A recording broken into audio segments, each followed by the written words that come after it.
주 안에 복된 새날을 배웠습니다. 오늘 목요일 새벽 하나님 말씀은 사무엘상 21장 1절부터 3절까지 말씀을 중심으로 성도는 앞길이 막막할수록 더욱 하나님을 찾아야 됩니다 라는 제목으로 말씀의 날을 함께 나누고자 합니다.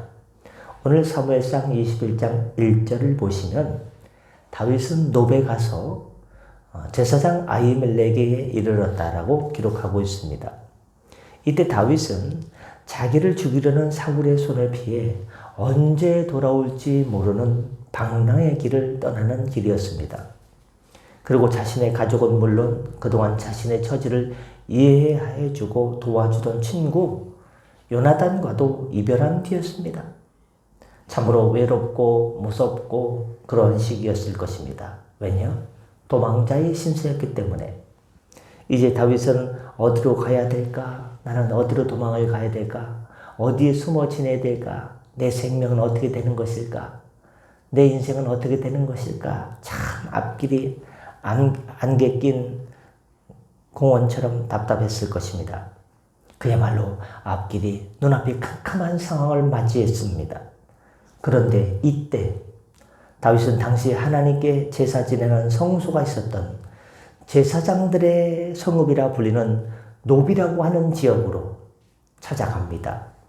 이렇게 다윗이 제사장들의 성읍을 찾아간 이유는 아무도 자신을 도와줄 사람이 나를 도와줄 사람이 누가 있을까? 아무도 없을 것 같은데 괜히 나를 도와줬다가 그가 피해를 입으면 어떻게 될까봐 감히 나를 도와줄 사람이 없지 않을까라고 생각하는 그 시점에 하나님의 제사장만큼은 나를 도와줄 것이다 라는 믿음이 있었습니다. 즉 앞길이 막막했던 다윗은 하나님의 뜻을 묻고 도움을 청하고자 하나님 앞에 나간 것입니다. 사무엘상 22장 10절 말씀을 보시면 하나님의 뜻을 어떻게 물었는지 읽겠습니다. 22장 10절에 아히멜렉이 그를 위하여 여호와께 묻고 그에게 음식도 주고 블레셋 사람 골리앗의 칼도 주더이다 라고 기록하고 있습니다. 나를 누가 도와줄까? 여호와의 제사장, 하나님을 섬기는 제사장이 나를 도와줄 것이다. 첫 번째 목적이 거기 있었고요. 두 번째 목적은 하나님의 뜻이 어디에 있는가? 내가 도망자의 신세로 몇 날 며칠을 지내야 되겠는가? 내가 이렇게 사울의 칼날을 피해서 도망 다니는 것이 맞는가? 하나님의 뜻이 과연 어디에 있는가가 궁금했어요. 그래서 그것을 묻고 싶어서 누구를 통해서? 여호와의 제사장, 높 땅에 있는 여호와의 제사장을 통해 묻고 싶었기 때문에 22장 10절에서 아히멜렉 제사장이 그를 위해서 다윗을 위하여 여호와께 묻게 됩니다. 기도하게 되었다는 것입니다. 하나님의 뜻이 어디 있습니까? 이렇게 도망자의 신세로 나아가야 됩니까? 언제 복귀할 수 있습니까? 여러 가지를 묻지 않았을까요? 그렇습니다. 이렇게 믿음이 신실한 사람들의 특징은 외롭고 힘들 때, 앞길이 보이지 않아 답답할 때 누굴 찾아갑니까? 하나님을 찾아간다는 사실입니다.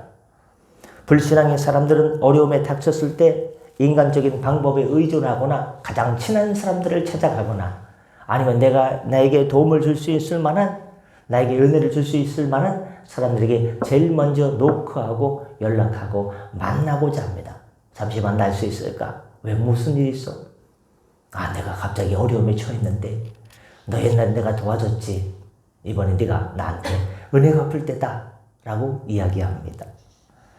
아니면 어려움에 처했을 때 사람을 찾아가다가 도와줄 사람이 없을 때 그저 원망하거나 탄식하거나 또한 술에 의지해서 이렇게 좌절합니다. 그런 믿음의 사람은 힘들 때일수록 어려운 때일수록 누구를 더 찾아가야 됩니까? 당연히 하나님을 제일 먼저 간절히 찾으며 나아가야 됩니다. 어떤 사람은 순서가 잘못했어요. 어려움에 처했을 때 세상 사람들에게 도와줘 다 얘기하고 다니다가 아무도 나를 도와줄 사람이 없을 때 그때 주님 왜 이제 왔느냐? 제가 세상 사람들을 의지하다가 안 돼서 왔습니다. 그렇게 얘기했습니까? 제일 먼저 주님을 찾아가야 됩니다. 제일 먼저. 믿음의 사람들은 어려울 때 하나님을 찾아가야 됩니다. 그게 살 길입니다. 왜 그렇습니까? 내가 지금 만난 문제는, 당면한 문제는 하나님밖에 해결할 수 없음을 알기 때문입니다. 영국의 유명한 기독교 사상가이자 문필가인 C.S. 루이스는요, 마귀는 하나님의 백성이 주님 어찌하여 제게 이런 일을 허락하셨습니까? 하고 하소연하며 괴로워하면서도 여전히 하나님을 신뢰하며 하나님 앞에 나아갈 때 가장 두려워한다라고 했습니다. 누가요? 믿음의 사람들이 주님 어찌하여 이런 일을 제가 만나겠습니까? 주님 이게 도대체 무슨 일입니까? 이게 도대체 웬일입니까? 하고 믿음의 사람들이 하나님께 좀 원망하며 조금 원망하며 하소연하며 나갈 때 그 성도를 제일 두려워하는 게 누구다? 마귀다라고 이야기하고 있습니다.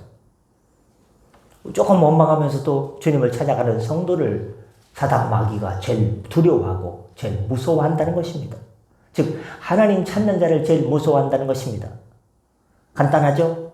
사단 마귀가 제일 싫어하는 사람, 하나님 찾는 사람. 사단 마귀가 제일 싫어하는 사람, 하나님께 기도하는 사람. 그렇습니다. 우리는 인생을 살아가면서 도무지 하나님의 뜻을 이해할 수 없는 상황에 처할 때가 있습니다. 내가 죄를 짓다가 내 마음대로 살다가 어려움에 처했을 때 거봐 하나님 등지고 살아가니까 그런 일을 당한 거야.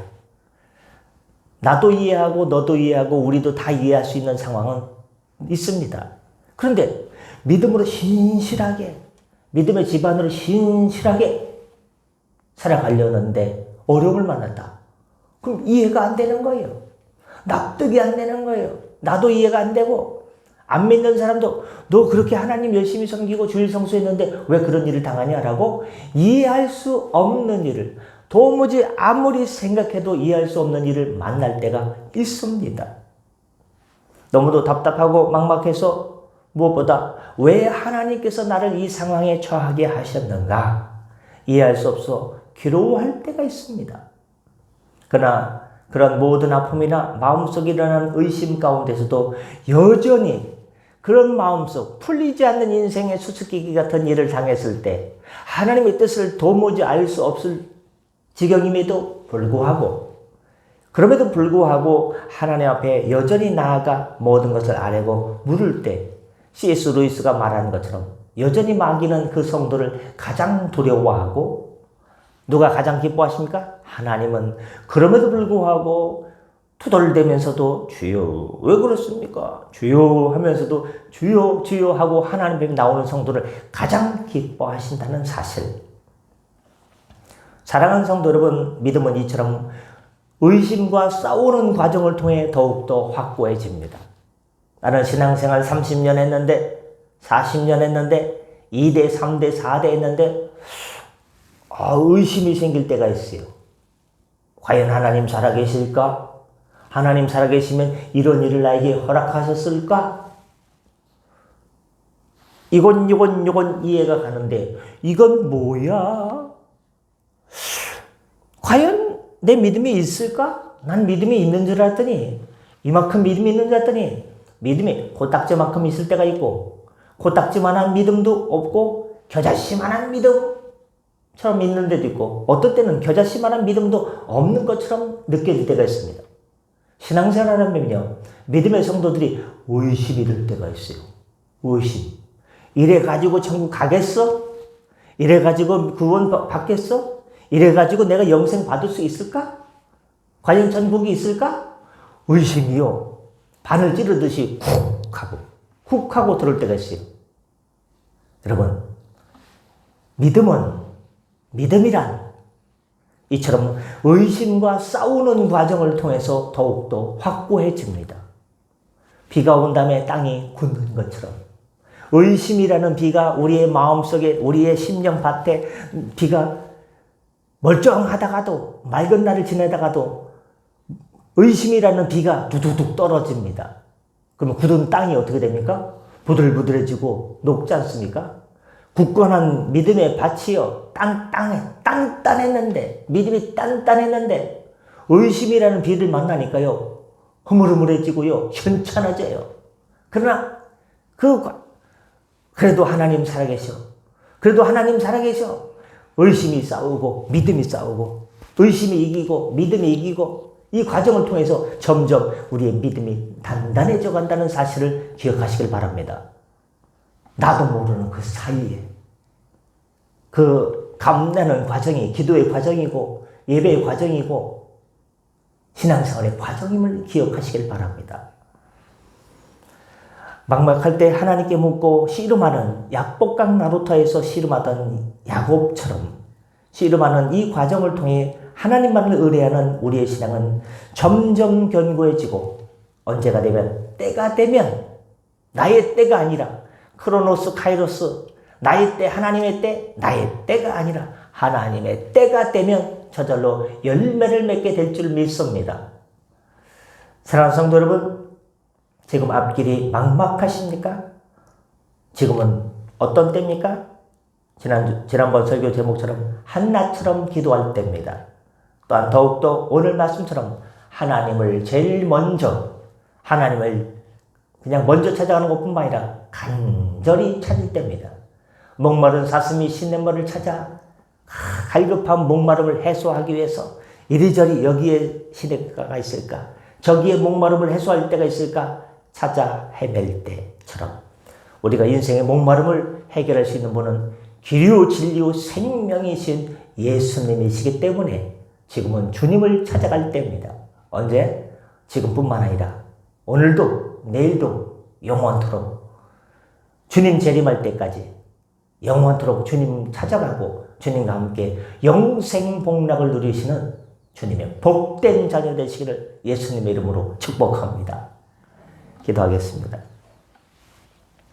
은혜의 주님, 신앙생활하면서 누가 복된 사람일까요? 시편 기자는 146편 5절에서 야곱의 하나님으로 자기 도움을 삼으며 내 인생의 도움이 누굴까?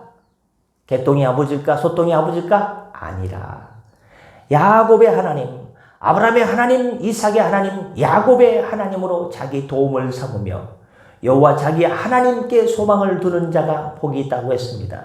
하나님, 여호와 만군의 여호와 하나님께 우리 인생의 소망을 하나님께 두고 나갈 때 이 세상에서 가장 행복한 사람들 되게 하여 주시옵소서.